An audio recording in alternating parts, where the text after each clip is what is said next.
پاکستان کی تحریک آزادی میں جہاں بہت سے نام عزم، ہمت، شجاعت، استقامت اور قائدانہ صلاحیتوں کا استعارہ ہیں، وہیں ایک ایسی خاتون بھی ہیں جن کے بغیر تحریک آزادی کی تاریخ نامکمل ہے، اور وہ ہیں بی اما، جن کا اصل نام عبادی بانو بیگم تھا، اور جو تحریک پاکستان کے دو عظیم رہنماؤں مولانا شوکت علی اور مولانا محمد علی جوہر کی والدہ تھیں۔ یہ دونوں بھائی علی برادران کے نام سے ہندوستان میں مشہور ہوئے۔ یہ آج سے ٹھیک 100 سال پہلے 20ویں صدی کی دوسری اور تیسری دہائی کی بات ہے، جب پورے ہندوستان میں بی اما کا طوطی بولتا تھا۔ وہ اپنے زمانے کی سب سے معروف اور محترم اور ہر دل عزیز خاتون تھی۔ خلافت تحریک کے دور میں وہ قومی یکجہتی اور قومی بیداری کی علامت بن گئی تھی۔ علی برادران انہیں بی اما کہتے تھے، اور جب وہ عوام کے درمیان آئیں تو انہیں براہ راست بی اما کہہ کر ہی مخاطب کیا گیا، اور پھر عوام نے بھی انہیں اسی نام سے پکارنا شروع کر دیا۔ اسی طرح وہ پوری دنیا کے لیے بی اما بن گئی۔ وہ بے انتہا بلند ہمت اور دور اندیش خاتون تھی، جہاں بھی جاتی ایک جمع غفیر ان کے ساتھ ہو جاتا۔ وہ جس جلسے میں تقریر کرتی اس میں انسانوں کا سمندر ٹھاٹھے مارنے لگتا۔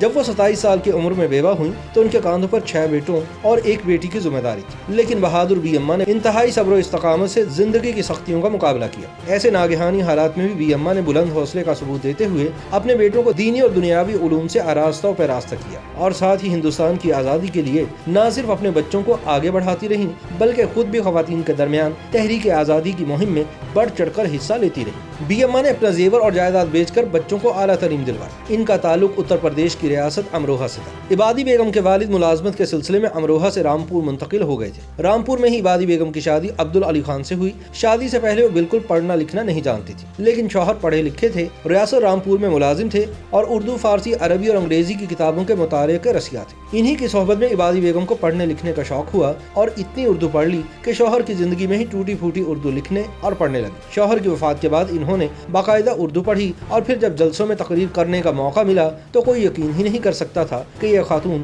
18-20 سال کی عمر تک ان پڑھ تھی۔ ان کے بیٹے مولانا محمد علی جوہر کہا کرتے تھے کہ میری والدہ عملی طور پر بالکل ان پڑھ تھی، مگر مجھے زندگی میں جن لوگوں سے ملنے کا اتفاق ہوا ان میں سے کوئی ایک شخص بھی ایسا نہیں ملا جو میری والدہ سے زیادہ صاحب فہم ہو۔ مولانا محمد علی یہ بھی کہتے تھے کہ وہ جو بھی کچھ ہے اور جو کچھ بھی ان کے پاس ہے وہ اللہ رب العزت نے انہیں ان کی والدہ کے ذریعے سے پہنچایا ہے۔ عبادی بیگم نے اپنے بیٹوں شوکت علی اور محمد علی کو پہلے علی گڑھ پڑھنے کے لیے بھیجا اور اس کے بعد انگلستان، جہاں ان دونوں بھائیوں نے آکسفورڈ یونیورسٹی میں تعلیم حاصل کی۔ دونوں بھائی وطن واپس لوٹے تو انہوں نے پہلے ریاستی ملازمتیں اختیار کی، مگر جلد ہی انہوں نے ملکی سیاست میں بھرپور حصہ لینا شروع کر دیا۔ دونوں بھائی پہلے صحافت اور پھر عملی سیاست کے میدان میں جھنڈے گاڑنے لگے۔ سن 1914 میں ان بھائیوں کو انگریز کے خلاف اداریہ نویسی پر گرفتار کر لیا گیا۔ اس وقت عبادی بیگم کی عمر 62 برس تھی۔ بی اما نے اپنے بیٹوں کی ہمت بندھانے کے لیے خود بھی عملی سیاست کے میدان میں قدم رکھ دیا۔ سن 1919 میں خلافت تحریک کا آغاز ہوا۔ شوکت علی اور محمد علی انگریزوں کے خلاف جدوجہد پر ابھارنے کے الزام میں گرفتار کر لیے گئے۔ ان پر بغاوت کا الزام لگا اور مقدمہ چلانے کے لیے کراچی جیل میں نظر بند کر دیا گیا۔ بی اما نے اپنے بیٹوں کی قید کا زمانہ بڑے صبر اور حوصلے سے گزارا۔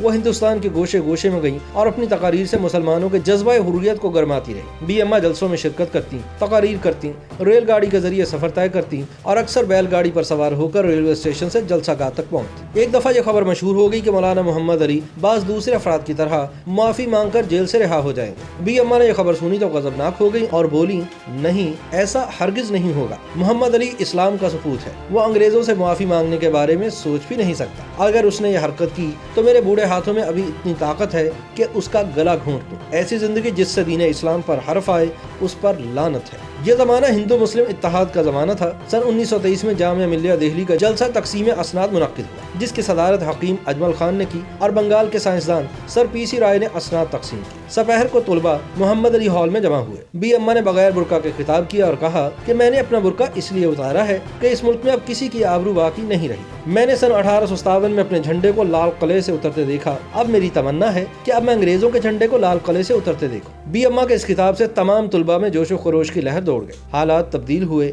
ہندو مسلم فسادات شروع ہوئے اور کانگریس میں پھوٹ پڑ گئی۔ اس پر بی اما کو بڑا صدمہ ہوا۔ بی اما کے مداحوں میں گاندھی جی اور مسز اینی بیسنٹ بھی شامل تھے۔ ان دونوں نے بی اما کو خطوط لکھے کہ اس موقع پر آپ ہندو مسلم اتحاد کے لیے اپنا اہم کردار ادا کریں۔ بی اما کے کہنے پر گاندھی جی ان سے ملنے دہلی بھی آئے۔ گاندھی نے ہندو مسلم اتحاد کی خاطر 21 دن کے برت کا اعلان بھی کیا۔ 11 مارچ سن 1924 کو بی اما کو اپنی پوتی آمینہ کی موت کا صدمہ جھیلنا پڑا، جس نے ان پر گہرے اثرات چھوڑے۔ اس کے چند ماہ بعد 12 اور 13 نومبر سن 1924 کی درمیانی شب بی اما بھی خالق حقیقی سے جا ملی۔ انہیں دہلی میں درگاہ شاہ ابو الخیر میں سپرد خاک کیا گیا۔ بی اما کی وفات پر ہندوستان بھر میں تعزیتی اجلاس ہوئے جس میں کیا ہندو اور کیا مسلمان سبھی نے بی ایم ماں کی ہمت، جوش اور ولولے کو خراج تحسین پیش کیا۔ ان خراج تحسین پیش کرنے والوں میں بڑے سیاسی رہنماؤں کے ساتھ ساتھ ہندوستان کے عام اور گمنام لوگ بھی شامل تھے۔ YouTube پر گوگلی نیوز دیکھنے کے لیے youtube.com کی سرچ بار میں googly news T V type کریں۔ گوگلی نیوز کے پیج پر سرخ رنگ کے سبسکرپشن والے بٹن پر کلک کرنا نہ بھولیے۔ YouTube پیج پر اپلوڈ ہونے والی ویڈیوز سے باخبر رہنے کے لیے بیل آئیکن پر کلک کیجیے۔ آپ کو ہر نئی ویڈیو کے بارے میں نوٹیفیکیشن موصول ہو جائے گا۔